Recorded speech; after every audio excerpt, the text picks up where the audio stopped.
नमस्कार। ओडिशा जनता टीवी रु आपनको स्वागत जनाऊँ मु मनीषा। आसंतु नजर पकेबा आज खबर पर। पानी रे बुड़ी 7 वर्ष नाबालक मृत। एभली एक हृदय विदारक दृश्य देखा मिली नवरंगपुर जिला कुंदेई थाना अधीन तुरुडी आदिवासी गाँव। आज अपराह्न 11 घटिका समय तुरुडी आदिवासी गाँव भूपेश बगेलंक 7 वर्षीय पुआ भावेश गाँव में पानी टांकी पाखरे पोखरी को गाधोइबाकु जाई पानी रे बुड़ी मृत्युवरण करिछि बोली जणा पड़िछि। गाँ लोक भावेशंक पानी रे बुड़ी जिबा खबर पाई कुंदेई थाना रे खबर देथिले।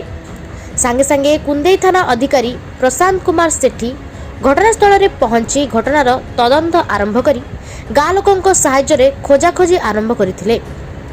किछ समय परे मृतदेह उद्धार करी केस नंबर 14/23 रे एक मामला रुजु करिछि बोली जणा पड़िछि। अन्यपटे नाबालकंक मृत खबर सुनी गाँव रे शोकर छाया खेली जाइछि।